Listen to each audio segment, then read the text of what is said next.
Ըստ խնդրի Արամի մոտ եկան իր դասընկերները։ Արամի մայրիկը հարցրեց, թե քանի հոգի են եկել։ Արամը պատասխանեց 6-ից ավելի, իսկ Արամի քույրիկն ասաց 5-ից ավելի։ Պահանջվում է գտնել, թե քանի հյուր էին եկել, եթե հայտնի է, որ պատասխաններից մեկը ճիշտ է, իսկ մյուսը ոչ։ Շատ լավ, եկեք հասկանանք նախ նրանց երկուսի պատասխաններն էլ ունենք այստեղ։ Արամի պատասխանը, իսկ Արամը ասել է, որ 6-ից ավելի։ Եկեք այստեղ գրենք ուղղակի 6-ից շատ, և Արամի քույրիկը կտարով պատկերենք դա, պատասխանեց, որ 5-ից ավելի, ինքն 5-ից շատ։ Հիմա գիտենք, որ ճշմարիտ է միայն սրանցից մեկը, ինչպես կարող ենք այս խնդիրը լուծել։ Դե իրականում մի տարբերակը կարող է լինել այն, որ ենթադրենք Արամը ճշմարիտ է, ճիշտ է խոսում, իսկ նրա քույրը սուտ և հակառակը։ Ու տեսնենք, թե սրանցից որն է մեզ բավարարում, որովհետև ընդամենը այս երկու հնարավոր իրավիճակը կարող է լինել, գիտենք հստակ մեկը ճիշտ է, մյուսը սուտ, ուստի կարող ենք որոշել կամ առաջինը ճիշտ, երկրորդը սուտ կամ հակառակը։ Սրանցից ինչ-որ մեկում կգանք հակասության, իսկ մյուսը մեզ կբավարարի։ Մյուսի բավարարելուց էլ արդեն կհասկանանք, թե քանի հյուր էր եկել նրանց տուն։ Շատ լավ, բայց կարող ենք մեկ այլ տարբերակով փորձել լուծել այս բանին, այսինքն սա նույնպես աշխատում է և այդպես նույնպես կլուծենք։ Մյուս տարբերակը այն է, որ նախ եկեք պատկերացնենք, ինչ է առհասարակ նշանակում 5-ից ավելի և 6-ից ավելի, ու իհարկե այս պահին կիրառելու ենք հենց այն միտքը, որ ինչ-որ մեկը սրանցից ճշմարիտ է, իսկ մյուսը ոչ։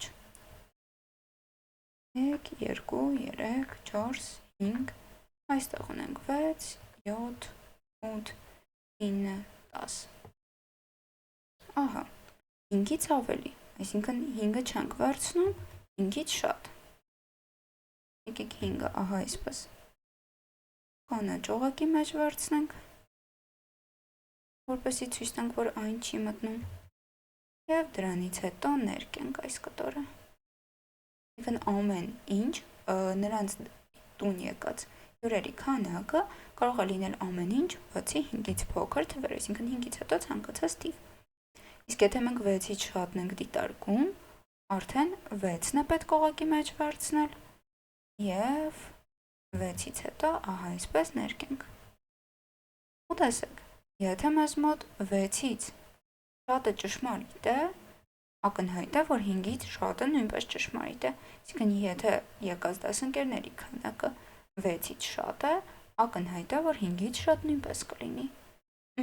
Եվ այդտեղից գալիս ենք հակասության, այսինքն հենց այս իրավիճակում մենք գալիս ենք հակասության։ 6-ից շատի դեպքում նշանակում է, որ սա նույնպես պետք է ճշմարիտ լինի, ինչը հակասում է։ Եթե 6-ից շատ լինեն,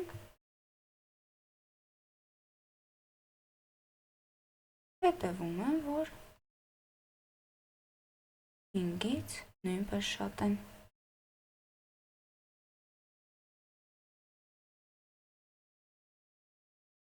Ուստի կարող ենք պնդել, որ 6-ից շատ չեն։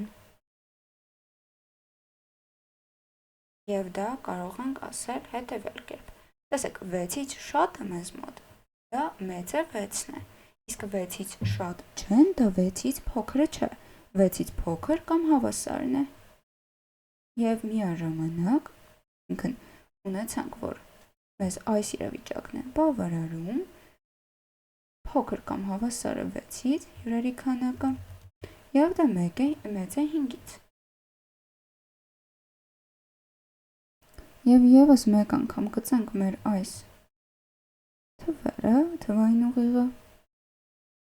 4, իսկ այստեղ ունենք 6, դրանից հետո 7։ Կրկին, գիտենք, որ 5-ը չվերցրած, հետո ամեն ինչ վերցրած, իսկ մյուսը 6-ից փոքր կամ հավասար է իրավիճակը հետևյալն է։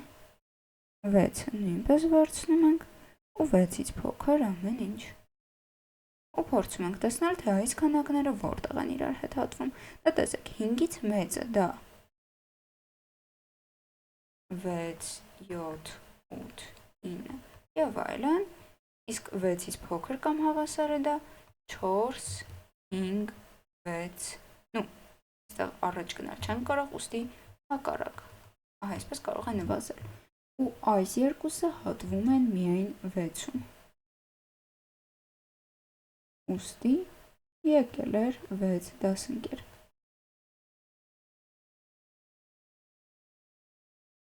Ահա։ Շատ լավ։ Ինչ արեցինք մենք այս խնդիրը լուծելու համար։ Նկատեք, մենք սկսեցինք որոշել նախ թե պնդումներից որն է ճշմարիտ, որը ոչ, որովհետև հստակ գիտենք, որ մեկը ճիշտ է, մյուսը սխալ, ուստի կամ այսպես երկու իրավիճակը դիտարկելով ու հակասության գալով, կամ ուղղակի ի սկզբանե թվային ուղիղ գծելով ու հասկանալով, թե ինչ է կատարվում, այսինքն եթե 6-ից շատ են, ապա 5-ից նույնպես շատ են, ինչա հակասում է, ուստի 6-ից փոքր կամ հավասար են, այսինքն 6-ից շատ չեն։ Ու երկրորդ մասը կարևոր այն էր, որ հասկանանք ինչ է նշանակում 6-ից շատ չեն, որ դա նշանակում է 6-ից փոքր կամ հավասար են, մյուս կողմից էլ ունենք 5-ից մեծ են, եթե այսպես գրաֆիկներով պատկերելը բարդ է լինում, կարող եք ուղղակի գրել բոլոր հնարավոր տարբերակները, որոնք բավարարում են ու փորձել այդպես հատում գտնել։ Եվ մենք երկու ձևով էլ արեցինք, համ այսպես պատկերեցինք, համ թվերը գրեցինք ու հասկացանք, թե որոնք են մեզ բավարարում, ու տեսնելով, որ 6-ից փոքր կամ հավասար է եւ 5-ից մեծ թվերը հատվում են միայն 6-ում, իհարկե խոսքը բնական թվերի մասին է, հասկացանք, որ միայն 6-ն է մեզ բավարարում։ Հետևաբար Արամի մոտ եկալ էին իր 6 դասընկերները։ Այսքանով այս խնդրի լուծումը կարող ենք ավարտել։